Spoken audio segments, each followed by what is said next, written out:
जय हिंद, जय भारत, वंदे मातरम। सभी का स्वागत, अभिनंदन अपने YouTube चैनल पर। आज हम बात कर रहे हैं राजस्थान का स्वतंत्रता आंदोलन एवं शौर्य परंपरा के अंतर्गत राजस्थान में जन जागृति और प्रजामंडल। पांचवा टॉपिक, पांचवा अध्याय हम पढ़ने जा रहे हैं।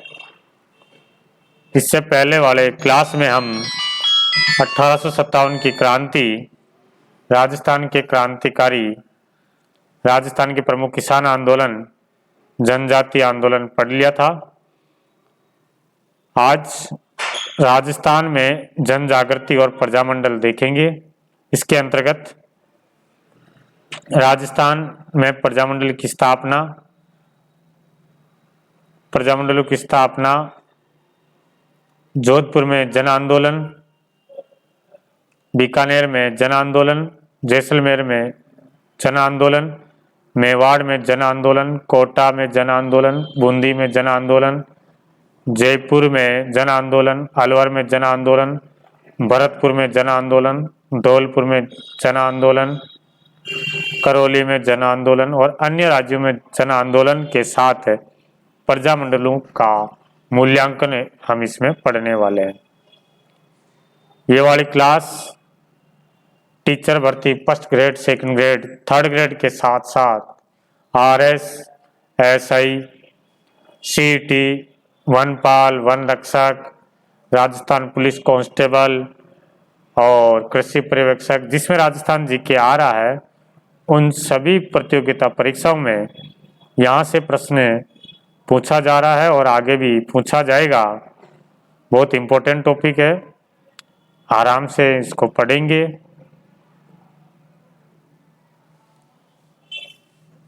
एक बोतल भर लिया, नीचे बोतल भर। तो पांचवा अध्याय है, हमारा नाम है राजस्थान में जन जागृति और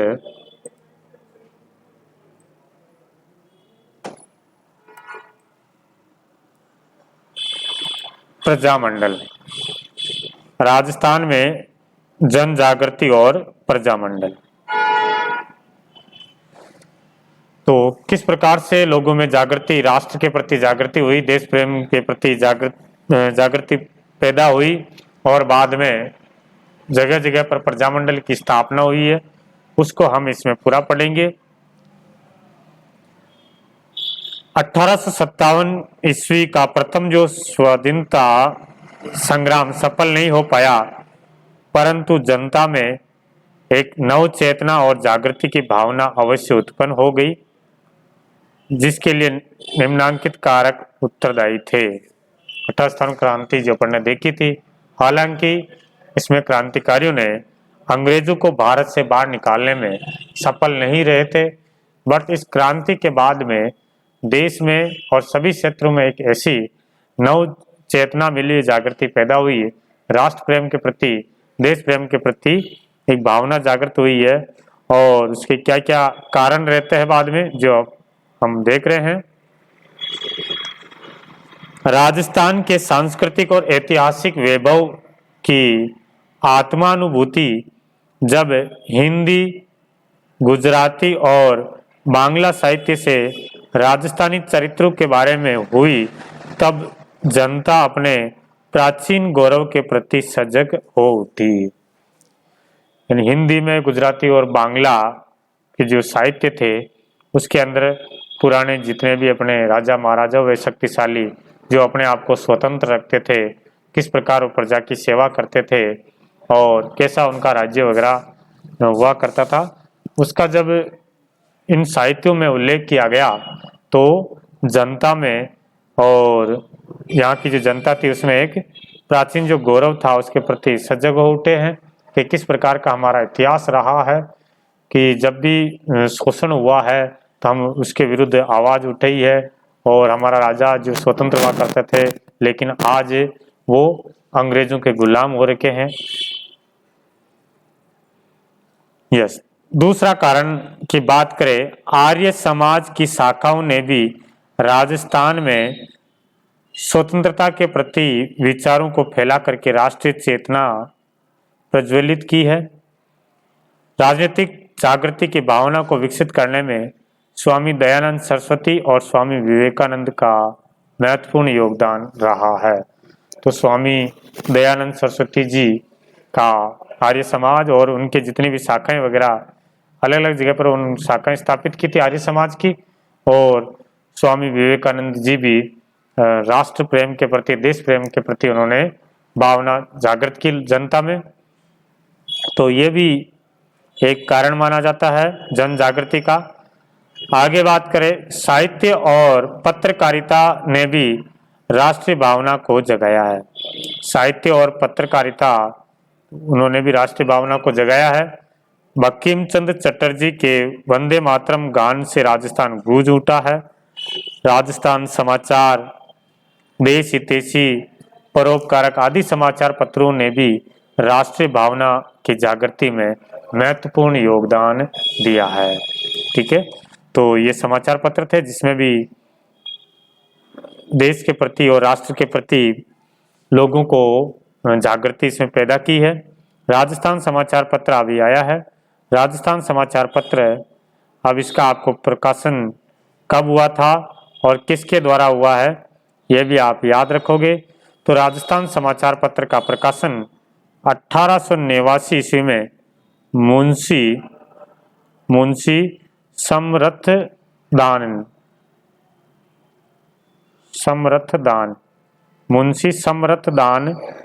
इस राजस्थान समाचार पत्र के संपादक थे, और प्रकाशन कब हुआ था?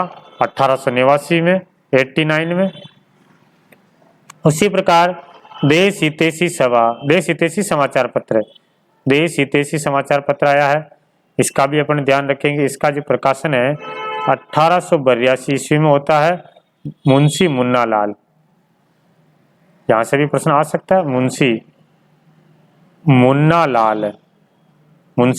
लाल ये जो समाचार पत्र थे परोपकार, इसमें भी भावना जागृति होती है, राष्ट्रीय भावना जागृत हुई है। उदयपुर से एक समाचार निकल रहा है, सज्जन कीर्ति सुधाकर है। ठीक है, ये उदयपुर में सज्जन सिंह के समय प्रकाशित हुआ है 1879 में। 1879 में इसका प्रकाशन हो रहा है, और किसके समय है? तो महाराणा सज्जन सिंह के समय इसका प्रकाशन हुआ है। पाक्षिक समाचार पत्र था ये। और अजमेर से एक अंग्रेजी साप्ताहिक राजस्थान टाइम 1885 ईस्वी में प्रकाशन हुआ।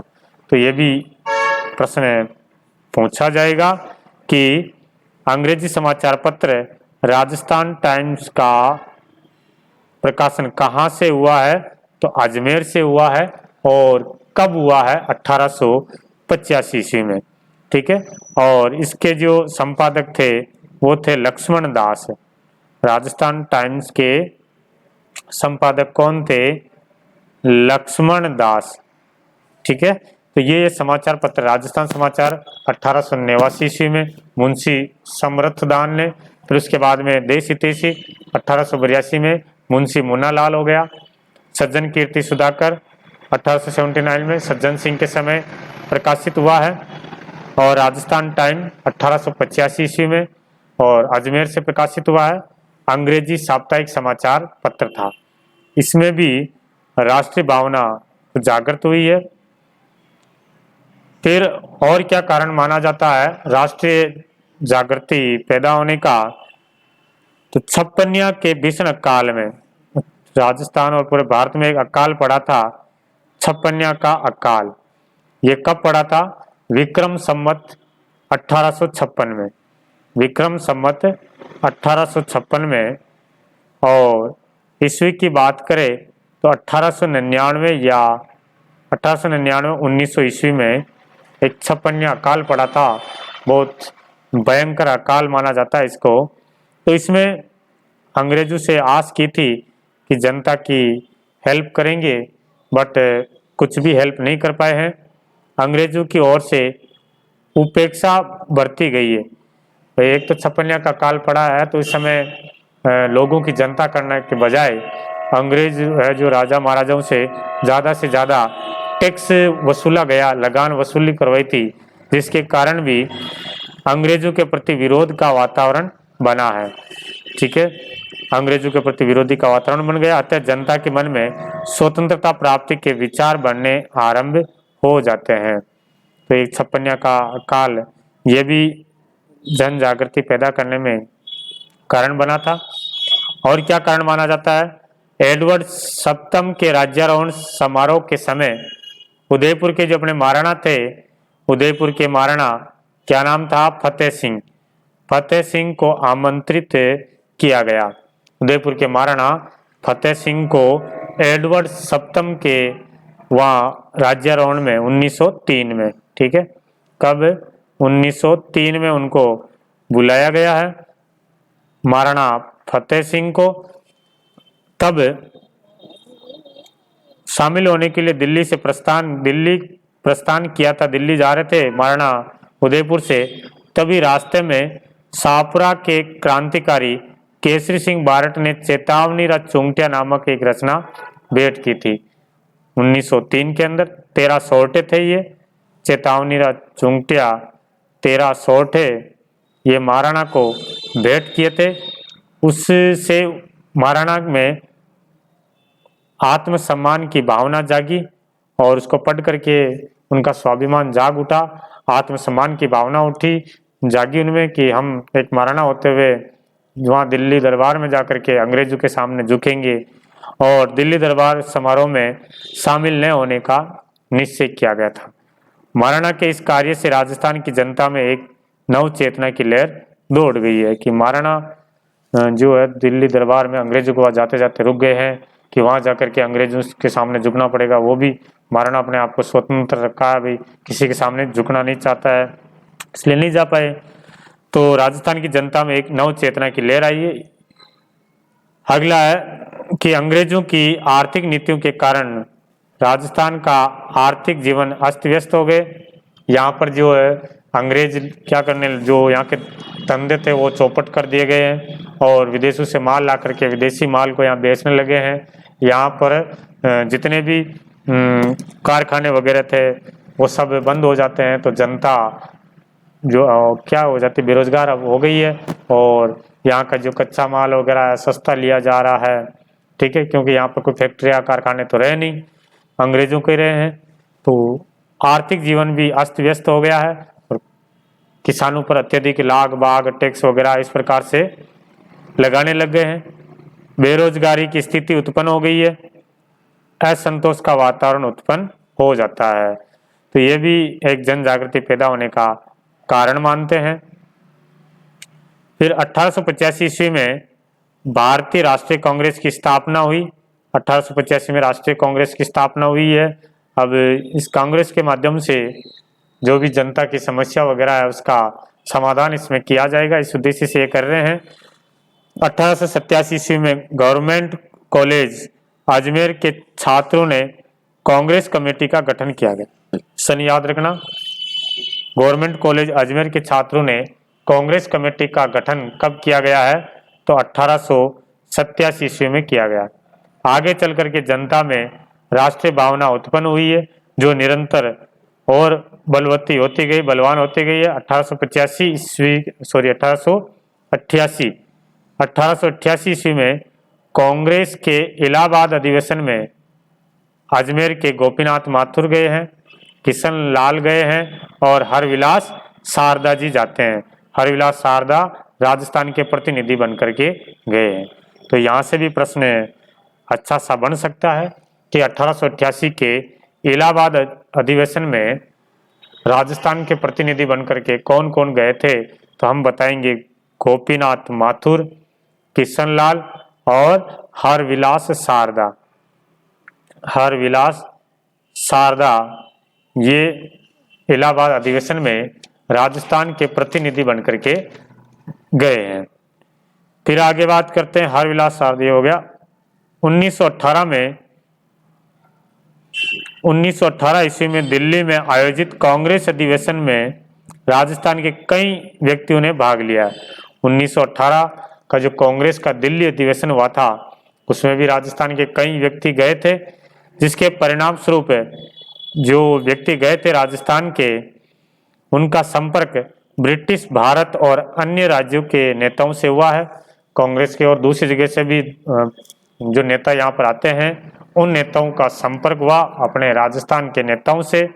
इस अधिवेशन के बाद कांग्रेस का जो दिल्ली अधिवेशन होता 1918, इस अधिवेशन के बाद गणेश शंकर विद्यार्थी और विजय सिंह जी पथिक, जमनालाल बजाज, चांदकरण शारदा, गिरधर शर्मा, स्वामी नरसिंह देव सरस्वती आदि के प्रयत्नों से राजपुताना मध्य भारत सभा नामक एक राजनीतिक संस्था की स्थापना कहाँ हो रही है? दिल्ली के चांदनी चौक में स्थित मारवाड़ी पुस्तकालय में हुई है। बहुत इंपॉर्टेंट लाइन है। राजपुताना मध्य भारत सभा की स्थापना जो कहाँ हो रही है? दिल्ली के चांदनी चौक में स्थित मारवाड़ी पुस्तकालय में हुई है। दिल्ली के चांदनी चौक में स्थित मारवाड़ी पुस्तकालय में इसकी स्थापना हुई। ठीक है, और किस किस के द्वारा की गई है तो हम बताएंगे। गणेश शंकर विद्यार्थी हुए थे, विजय सिंह जी पथिक, जमनालाल बजाज, चांदकरण शारदा और गिरधर स्वामी नरसिंह देव सरस्वती है। इन्होंने मिलकर के राजपुताना मध्य भारत सभा की स्थापना की है। अब यहीं पे बात करें तो राजपुताना मध्य भारत सभा, इसका नाम एक तो राजपुताना मध्य भारत सभा क्यों पड़ा है? तो वर्तमान जो राजस्थान है, इस क्षेत्र में जो राजपुताना क्षेत्र है, यहाँ के नेता और मध्य प्रदेश जो वर्तमान में मध्य प्रदेश है, उस समय उसको मध्य भारत कहा जाता है। यहाँ के नेताओं ने मिलकर के एक सभा गठित की गई है और उसका नाम है राजपुताना मध्य भारत सभा। इसकी स्थापना कब हुई है? तो एक बार एग्जाम में पूछा गया था, तो उसमें 1918 माना गया था। 1918 इसकी स्थापना मानी गई, इसकी स्थापना 1918 में हुई है। ठीक है, एक बार वापस एग्जाम में और आया था, तो उस समय इसकी स्थापना 1918 ऑप्शन में नहीं था, तो 1919 इसकी स्थापना मान ली गई थी कि 1919 में। अभी हाल ही में 2022 में ही वीडियो मेल में पेपर आया था, राजपुताना मध्य भारत वीडियो मेल का जो पेपर था, उसमें ये प्रश्न आया था कि राजपुताना मध्य भारत सभा की स्थापना कब हुई। ऑप्शन में 1918 भी आ गया और ऑप्शन में 1919 भी आ गया। तो यहाँ पर पहले जो आंसर की आई थी, फर्स्ट वाली आंसर की, उस फर्स्ट आंसर की में इसकी स्थापना 1918 माना गया, और जब फाइनली आंसर की आती है तो इसमें आंसर 1919 माना गया है। तो ये भी याद रखना, राजपुताना मध्य भारत सभा की स्थापना कब हुई है तो आप 1919 याद रखोगे, और जब 1919 ऑप्शन में नहीं आए तो फिर 1918 बता देना। हाँ, तो इसके पहला अधिवेशन इसी समय पहला अधिवेशन माना जाता है स्थापना के समय। ठीक है, और जब पहला अधिवेशन हो रहा था तब इसकी जो अध्यक्षता कर रहे थे गिरधर शर्मा को इसको अध्यक्ष बनाए गए, और बाद में इसका जो मुख्यालय है राजपुताना मध्य भारत सभा का मुख्यालय बना दिया जाता है कानपुर को। मुख्यालय कहाँ बना दिया है? कानपुर को इसका मुख्यालय बना दिया गया, और इसका जो स्थायी अध्यक्ष बनाया जमनालाल बजाज को। अध्यक्ष किसको बना दिया था? जमनालाल बजाज जी को अध्यक्ष बना दिया गया, और गणेश शंकर विद्यार्थी को इसका उपाध्यक्ष बनाया गया। ठीक है, गणेश शंकर विद्यार्थी को इसका उपाध्यक्ष बनाया गया है। नीचे दे रखा है ये जमनालाल जी बजाज जो राजपुताना मध्य भारत सभा के ये अध्यक्ष थे, ये अध्यक्ष हैं, और ये हो जाएंगे उपाध्यक्ष हो जाएंगे। ठीक है, हाँ, राजपुताना मध्य भारत सभा को बाद में कांग्रेस के नागपुर अधिवेशन में, जब इसी अधिवेशन का राजपुताना मध्य भारत सभा का जो चौथा अधिवेशन हो रहा था, और उधर कांग्रेस का अधिवेशन भी कहाँ हो रहा था? नागपुर में। तो इसे कांग्रेस की सहयोगी संस्था मान ली गई है, कांग्रेस की सहयोगी संस्था मान ली जाती है, ठीक है, और फिर दोनों को उसमें शामिल कर लिया जाता है, दोनों एक ही हो जाते हैं। यस, राजपूताना मध्य भारत सभा का दूसरा अधिवेशन कांग्रेस अधिवेशन के साथ ही दिसंबर 1919 में अमृतसर में संपन्न हुआ था। तो राजपूताना मध्य भारत सभा का दूसरा अधिवेशन कब हुआ, तो हम बताएंगे दिसंबर 1919 में। और इसका अधिवेशन कहाँ हुआ है, तो हम बताएंगे इसका अधिवेशन अमृतसर में हुआ है। दूसरा अधिवेशन अमृतसर में हो रहा, अमृतसर पंजाब में। फिर तीसरा अधिवेशन की बात करें, मार्च 1920 में तीसरा अधिवेशन जमनालाल बजाज की अध्यक्षता में अजमेर में आयोजित हुआ। ये तो प्रश्न आ भी गया है, पूछ भी लिया गया है, अभी किसी एग्जाम में आया था कि राजपूताना मध्य भारत सभा का तीसरा अधिवेशन कहाँ हुआ है, तो बताएंगे अजमेर में हुआ है। दिसंबर 1920 को सभा का चौथा अधिवेशन हो रहा है, नागपुर में हो रहा। पहला कहाँ हुआ था, दिल्ली में, दूसरा अमृतसर में और तीसरा अजमेर में, चौथा हो रहा है नागपुर में। भारतीय राष्ट्रीय कांग्रेस का अधिवेशन भी इसी साल कहाँ और होने जा रहा था, नागपुर में ही होने जा रहा था। इसके सभा का जो अध्यक्ष है नरसिंह चिंतामणि केलकर को निर्वाचित किया गया था। ये निर्वाचित हुए कि इस अधिवेशन में अध्यक्ष नरसिंह चिंतामणि केलकर होंगे, बट किसी कारण से नागपुर वो नहीं पहुंच पाते हैं केलकर साहब, तो जयपुर के गणेश नारायण सोमानी को सर्वसम्मति से सभापति चुना गया है।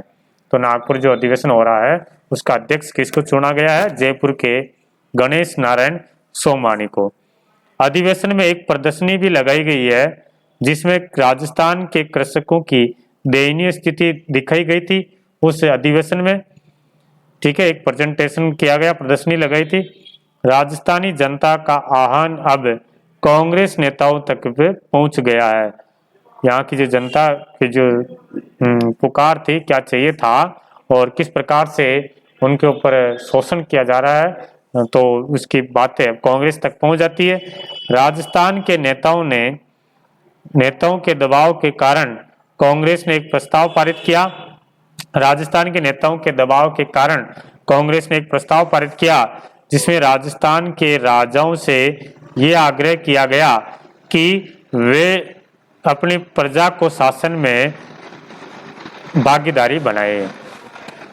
उस समय जो भी यहाँ की समस्या है, तो कांग्रेस को एक ऐसा संस्था माना जा रहा था कि भाई यहाँ की जनता की पूरे देश में जो भी समस्या वगैरह है तो उसके लिए कांग्रेस में बात रखी जाएगी और कांग्रेस जो है वो अंग्रेजों के सामने उसको रखेंगे और उसकी बात माननी पड़ेगी अंग्रेजों को।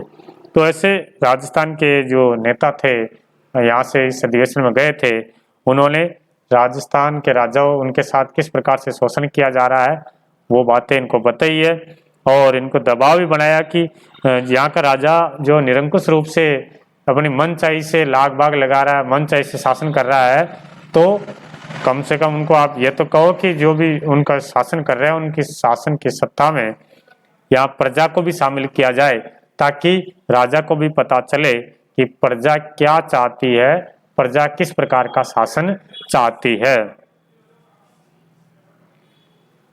1919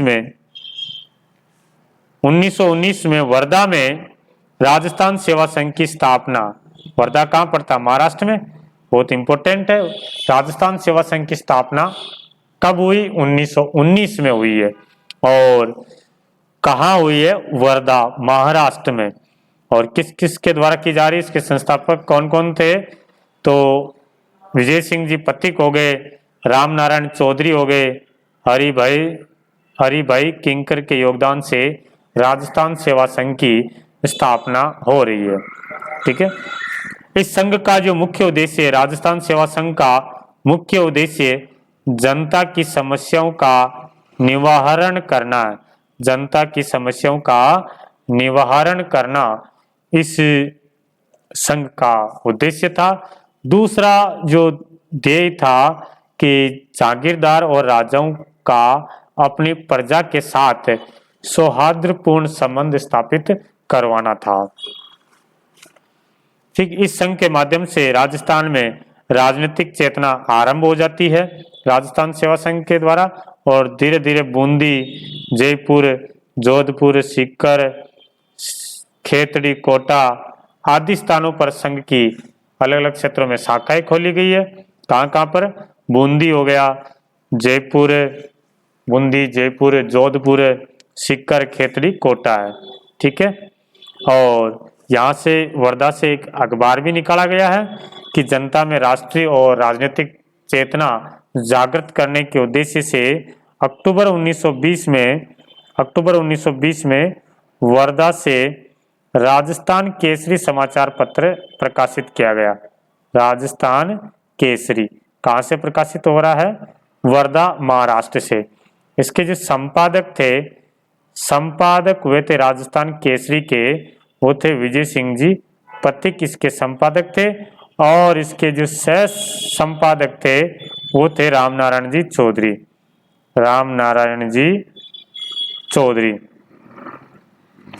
ठीक 1920 में ही इस राजस्थान सेवा संघ का जो मुख्यालय है, 1920 में इसका मुख्यालय कहाँ स्थानांतरित कर दिया गया? अजमेर में स्थानांतरित कर दिया जाता है। यहाँ अजमेर स्थानांतरित कर दिया, और राजस्थान केसरी समाचार पत्र पर जब रोक लगा दी गई है तो 1921 में अजमेर से ही एक नया समाचार पत्र निकाला है, नवीन राजस्थान। नवीन राजस्थान दिख रहा है क्या नीचे? ठीक है, नवीन राजस्थान समाचार पत्र निकाला था विजय सिंह जी पथिक ने। ठीक है, तो 1919 में वर्धा में राजस्थान सेवा संघ की स्थापना हुई है। किस किस के द्वारा?